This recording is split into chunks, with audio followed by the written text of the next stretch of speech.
Imagine this. 37 Vogue covers. Versace, Dior, Calvin Klein. Every designer wanted her face, her walk, her attitude. The flashbulbs, the catwalks, the world of fashion spinning around her name. Janice Dickinson didn't just walk into the spotlight, she stormed into it. She didn't wait for permission or validation. She declared herself the world's first supermodel. But Janice's real story, it was never only about glamour or glossy magazine covers. Behind the lights, her life unfolded like a chaotic movie filled with pain and survival. It was about incest, sex, drugs, rock and roll, Studio 54, fashion, addiction, and public explosions that made headlines for all the wrong reasons. The same woman who shattered fashion's blonde ideal in the 1970s would later become one of its most shocking cautionary tales. Even Janice herself, looking back years later, would call her life the darkest story of the supermodel era. So, what really happened to the model who claimed to invent it all? And why does her story still feel like one of fashion's greatest tragedies? Janice Dickinson was born in Brooklyn in 1955, but she grew up under the hot Florida sun in Hollywood, Florida. On paper, her childhood sounded like a postcard: palm trees, beaches, a promise of brightness. In reality, it was a childhood shadowed by violence and fear. In her memoir No Lifeguard on Duty, Janice described a father who ruled the home with terror, abusing her sisters and beating her whenever she tried to stand up to him. "It was terrible growing up with so much physical abuse," she once said, her voice flat, as if remembering still hurt. Catholic school offered no escape. The nuns punished her constantly, and even a ballet teacher once struck her for speaking her mind. From a young age, Janice learned something harsh but powerful: that survival sometimes meant pretending, hiding, or pushing through pain. Long before she learned how to pose, she was already learning how to endure. By her teenage years, Janice looked nothing like what the fashion world wanted at the time. She was tall, dark-haired, flat-chested, what she once joked was an ironing board with legs. Agencies dismissed her instantly. The legendary agent Eileen Ford even told her she was too ethnic to ever make it. "You'll never make it in this industry," Ford said bluntly.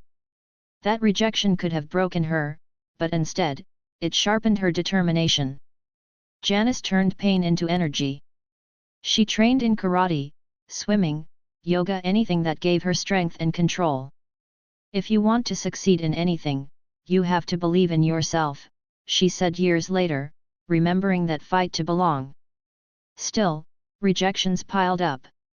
Door after door slammed in her face. "No one wanted to take my picture," she recalled. "No one wanted to give me work." But then came a miracle moment.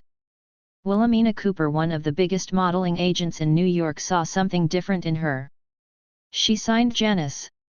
Soon after, Paris came calling. And in Paris, everything changed. What New York rejected, Paris embraced. Janice's look wasn't too much, it was exactly right. The European designers loved her dark features, her energy, her defiance. By the late 1970s, she was walking runways, booking covers, and making thousands of dollars a day. The girl who had once been told she'd never belong had become one of the most photographed women in fashion. When she returned to New York, she wasn't the same girl begging for a chance. She was already a name.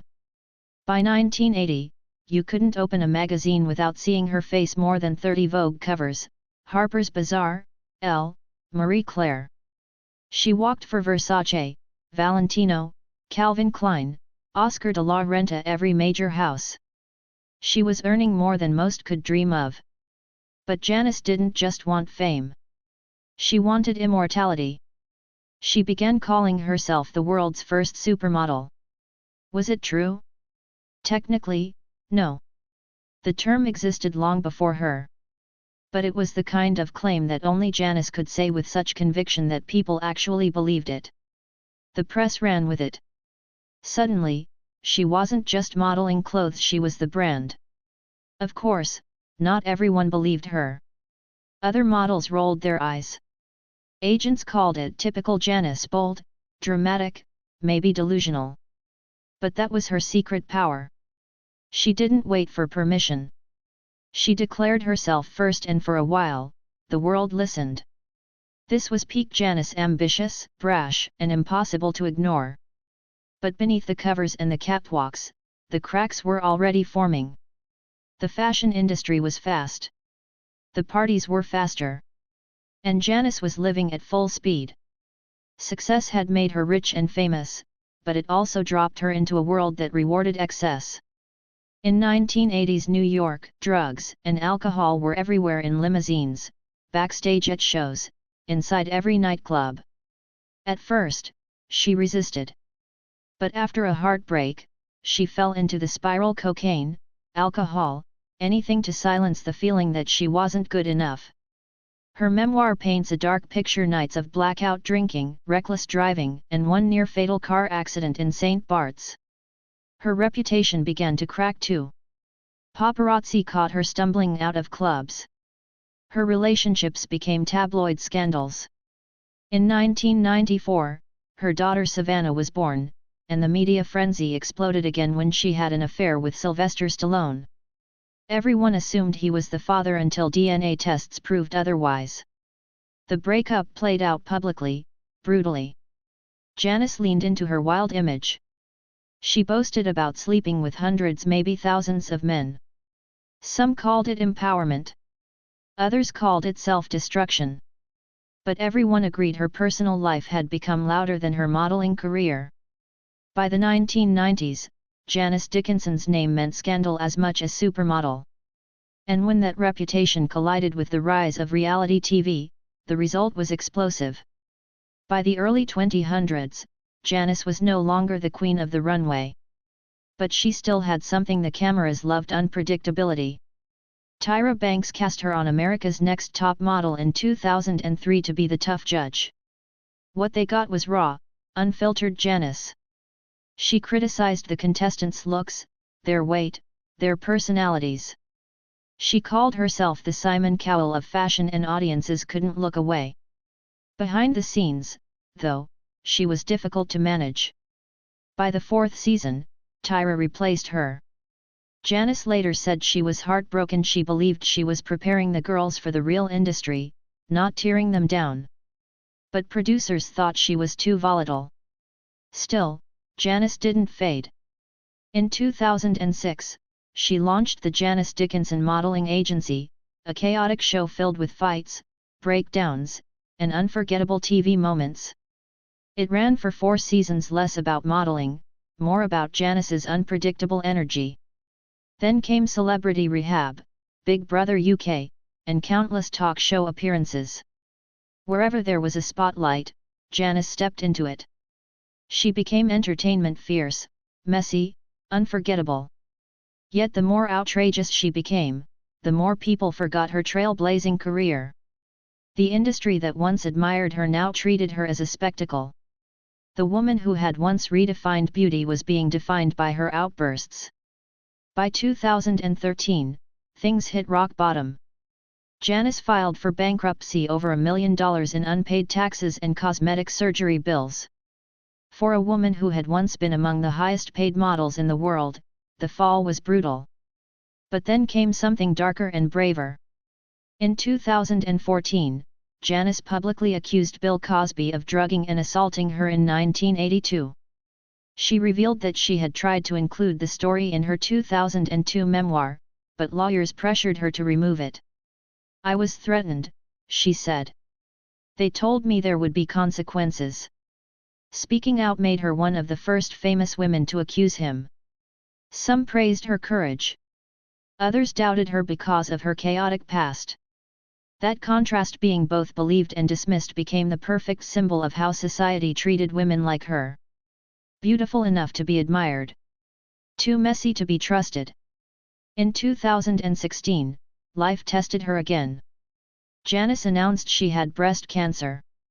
She discovered a lump during a doctor's visit and underwent 6 weeks of radiation. When she was declared cancer-free, the headlines finally changed.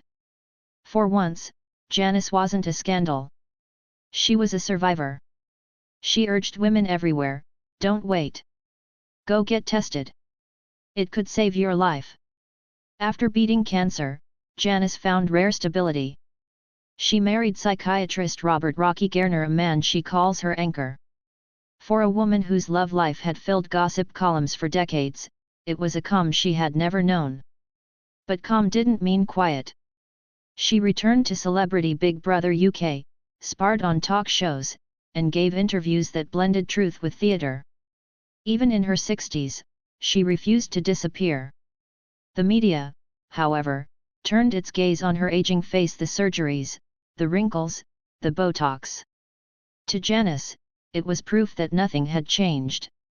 The same industry that once punished her for being too ethnic now mocked her for getting older. Yet at 70, Janice still speaks with the same fire. She talks about addiction, fame, and survival with honesty and grit. She hasn't softened her edges or rewritten her past. She doesn't need to. Because Janice Dickinson broke barriers and sometimes broke herself in the process. She was a trailblazer, a tabloid obsession, a survivor, and a symbol of everything wild about the supermodel era. So where does that leave her? With a legacy as messy, fascinating, and human as the life that built it. And the real question isn't just about Janice Dickinson. It's about us. Were we ever willing to celebrate what she truly changed in fashion? Or have we only ever remembered the chaos that came after?